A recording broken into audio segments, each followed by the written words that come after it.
Hello friends, मैं हूं नितिन पांडा। स्वागत है आपका डेयर बायोलॉजी में। ठीक है, लास्ट वीडियो लेक्चर में हमने इंट्रोडक्शन देखा था इन्वायरमेंटलिस्ट का। ओके, तो उसमें हमने 5 टाइप्स के पोल्यूशन देखे थे। Air pollution, noise pollution, soil pollution, radio active pollution. Okay, ऐसे अलग अलग पोल्यूशन देखे थे। उनमें से पहला जो कि एयर पोल्यूशन है वो स्टार्ट करेंगे। ओके, हमें पॉल्यूटन पता है पहले से। पॉल्यूटन क्या है? Substance which causes pollution. Okay, ये याद रखिए, काम आएगा। ठीक है, एयर पोल्यूशन हम कैसे डिस्कस करेंगे। हम इस अर्थ पर रहते हैं, अर्थ पर इन्वायरमेंट प्रेजेंट है, अलग अलग इकोसिस्टम्स है।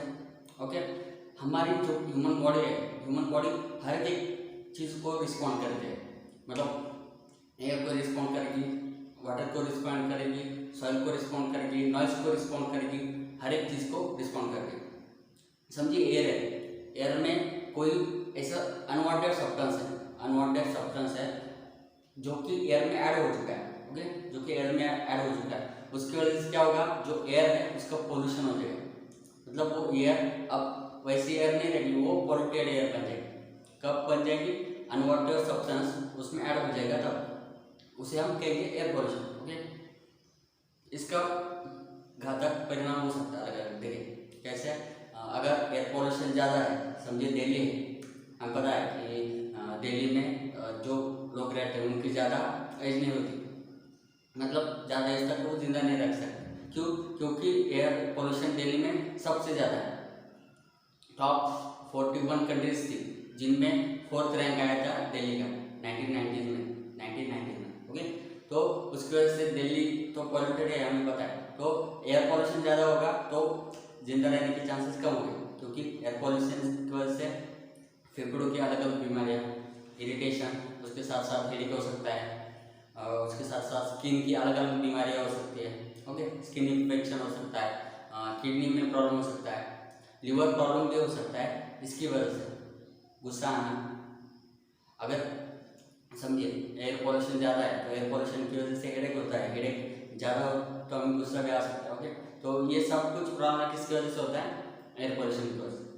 ओके, एयर पोल्यूशन के इफेक्ट क्या है ये देखिए। एयर पोल्यूशन किन किन चीज़ों से होता है, जैसे कि हमें पता है कि एयर पोल्यूशन क्यों बढ़ रहा है, क्योंकि हम जो ह्यूमन है, ह्यूमन डेवलपमेंट की तरफ चल रहा है। ओके, ह्यूमन को डेवलपमेंट चाहिए, डेवलपमेंट की वजह से ह्यूमन उस रास्ते पे चल रहा है जहाँ पर इंडस्ट्रियलाइजेशन हो रहा है, अलग अलग व्हीकल्स बढ़ रहे हैं, व्हीकल से होने वाला पोल्यूशन, उसके साथ साथ डिफॉरेस्टेशन हो रहा है। डिफॉरेस्टेशन की वजह से अलग पोल्यूशन होता है, क्योंकि डिफॉरेस्टेशन की वजह से जो कार्बन डाइऑक्साइड ये गेन करते हैं प्लांट्स, वो कार्बन डाइऑक्साइड कहाँ जाएगा? क्योंकि प्लांट्स नहीं है, डिफॉरेस्टेशन चालू है, वो एक रीज़न। मतलब ऐसे अलग अलग रीज़न हमने ह्यूमन का पता लगा लिया। ह्यूमन को इतनी सारी प्रॉब्लम एयर पोल्यूशन की वजह से। ओके, पर ह्यूमन को इतनी सारी प्रॉब्लम है ना, उसके साथ साथ प्लांट को प्रॉब्लम होगा क्या? यस, तो आंसर है यस, प्लांट को भी बहुत सारी प्रॉब्लम है। अगर वो फ्रूट अच्छा देता है तो एयर पोल्यूशन की वजह से अच्छा फ्रूट नहीं देगा, उसके साथ साथ फ्लावर अच्छा नहीं देगा, उनकी ग्रोथ मतलब छोटी हो सकती है। उसके साथ साथ अलग अलग प्रॉब्लम, पानी का, उनके पत्तों का कलर चेंज होना, ऐसे अलग अलग प्रॉब्लम उनको होता है। उनके साथ साथ अलग अलग एनिमल जो है, इन्वायरमेंट में रहने वाले जो अलग अलग एनिमल हैं, उनको भी बहुत सारे प्रॉब्लम होते हैं। माइक्रो ऑर्गेनिज्म, उनको भी एयर पोल्यूशन का प्रॉब्लम होता है। ओके, तो एयर पोल्यूशन 2 टाइप्स है। ठीक है, 2 टाइप्स बनाने एयर पोल्यूशन के। एक है, फर्स्ट है पर्टिकुलेट पोल्यूशन। ओके, दूसरा है गैसियस। क्या आप समझ गए? पर्टिकुलेट मतलब ऐसा पोल्यूशन जो कि पार्टिकल्स की वजह से हो रहा है। इसमें कौन कौन आएगा? इसमें आएगा लिक्विड भी हो सकता है और सॉलिड भी हो सकता है, क्योंकि गैसियस अलग से बनाया है। ओके, लिक्विड और सॉलिड भी हो सकता है। ठीक है, इसमें पार्टिकल्स जो हो गए वो पोल्यूशन करेंगे। ओके, पार्टिकल्स कौन से? लिक्विड पार्टिकल्स या सॉलिड पार्टिकल्स, उनसे पोल्यूशन होता है, तो उसे क्या कहेंगे हम? पर्टिकुलेट पोल्यूशन कहेंगे। ओके, तो देखिए 10 माइक्रोमीटर, कितना? 10 माइक्रोमीटर अगर साइज है पार्टिकल की, 10 माइक्रोमीटर, ये साइज होने के बाद वो पार्टिकल हवा में नहीं रहेगा, वो पार्टिकल जमीन में रहेगा, सॉइल में रहेगा, क्योंकि 10 माइक्रोमीटर साइज अच्छी खासी है, उसकी वजह से वो हेवी पे होगा, थोड़ा हेवी होने की वजह से वो सॉइल पे रहेगा। मतलब इससे कुछ हार्म नहीं क्या ह्यूमस को, तो नहीं। ओके, तो 10 माइक्रोमीटर सॉइल में रहेगा, और जो 1 माइक्रोमीटर है वो कहाँ रहेगा, एयर में रहेगा, क्योंकि 1 माइक्रोमीटर बहुत छोटी साइज है, उसका वेट जो है वो निग्लिजिबल होता है, लगभग निग्लिजिबल। उसकी वजह से वो हवा में तैरता है, और हवा में तैरने की वजह से वो एक बड़ा पॉल्यूटेंट है, और इनहेल करने के बाद ह्यूमन को अलग अलग बीमारी हो सकती है, जैसे कि हमने अभी देखा। ओके, सब अलग अलग प्रॉब्लम किससे हो सकते हैं हमें, कि उसकी साइज छोटी हो। पर CPCB central pollution control board, जो कि इंडिया का सेंट्रल पॉल्यूशन कंट्रोल बोर्ड है, उसने कहा कि 2.5 माइक्रोमीटर अगर साइज हो, 2.5 माइक्रोमीटर अगर साइज हो इस पार्टिकल की, तो वो हमारे लिए हार्मफुल हो सकता है, ह्यूमन के लिए हार्मफुल हो सकता है। 2.5 माइक्रोमीटर मतलब वो 2.5 माइक्रोमीटर और उससे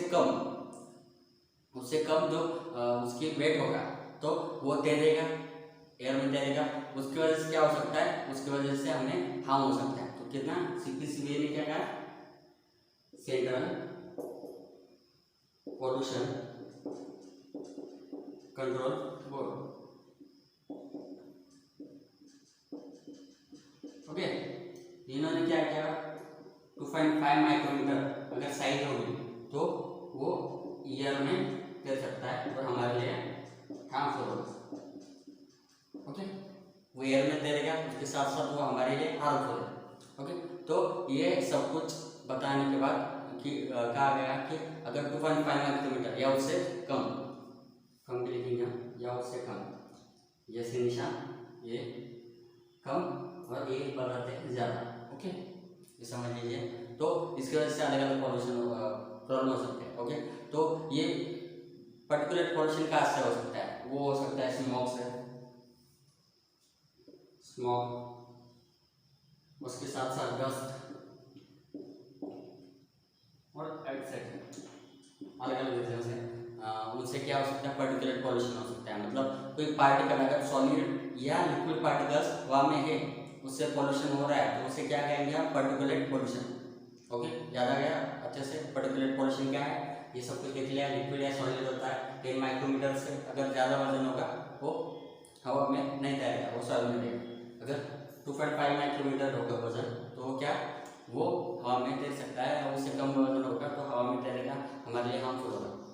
दूसरा टाइप है गैसेस, मतलब या गैसेस की वजह से हम पता लगा सकते हैं कि इसमें गैसेस पार्टिकल्स होंगे।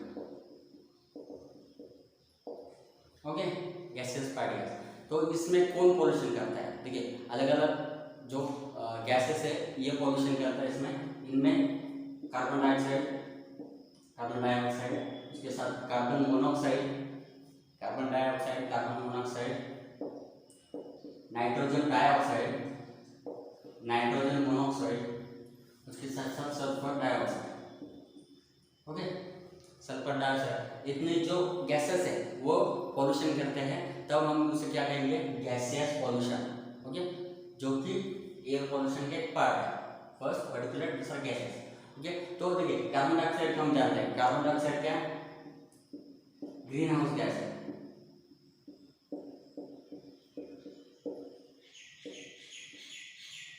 ग्रीन हाउस गैस है। ओके, देखिए पहले जब 90s में कंट्री थी, 90 या 20s में कंट्री थी हमारी इंडिया भी और बाकी कंट्रीज भी, तब कार्बन डाइऑक्साइड का जो रेट था वो बहुत कम था, क्योंकि तब डिफॉरेस्टेशन नहीं होता था, अलग अलग जो इंडस्ट्रीज है वो इतनी ज़्यादा नहीं थी, उसकी वजह से कार्बन डाइऑक्साइड का जो रेट है वो बहुत कम था, और ऑक्सीजन अच्छा खासा था।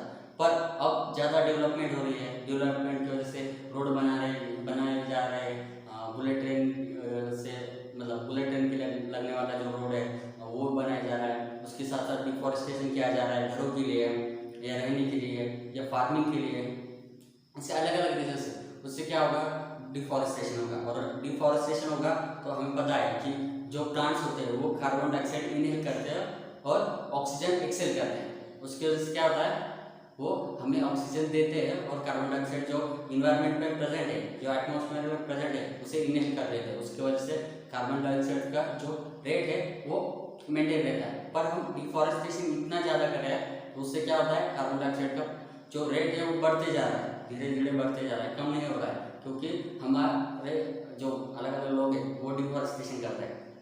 बहुत सारे लोग डिफॉरेस्टेशन करते हैं अलग अलग रीजंस के लिए। ओके, तो उसके साथ साथ व्हीकल्स, अलग अलग व्हीकल्स है, उनसे क्या होता है, कार्बन डाइऑक्साइड का जो प्रमाण है, जो रेट है वो बढ़ रहा है। ओके, कार्बन डाइऑक्साइड का मैंने बता लिया हमने। कार्बन मोनोऑक्साइड क्या है, देखिए कार्बन मोनोऑक्साइड का एकदम इनकम्प्लीट कंबशन,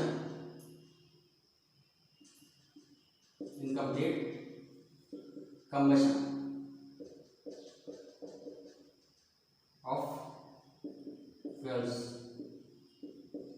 ये क्यों लिखा हमने, इनकम्प्लीट कंबशन ऑफ फ्यूल्स, मतलब अगर किसी फ्यूल का इनकम्प्लीट कंबशन होगा, अच्छे से वो नहीं जलता है, कोल भी हो सकता है, कोल अगर अच्छे से नहीं जलता है तो उससे कार्बन डाइऑक्साइड नहीं निकलता है, कार्बन मोनोऑक्साइड निकलता है।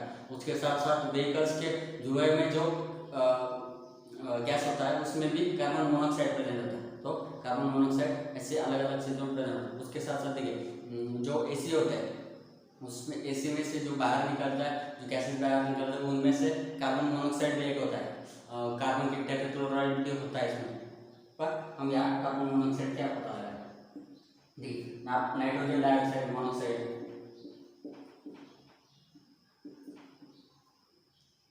देखिए अगर नाइट्रोजन डाइऑक्साइड किसी वाटर के साथ अगर रिएक्ट होता है, नाइट्रोजन डाइऑक्साइड अगर वाटर के साथ रिएक्ट होता है उससे नाइट्रिक एसिड बनता है। नाइट्रोजन डाइऑक्साइड प्लस वाटर, उससे क्या बनता है, नाइट्रिक एसिड।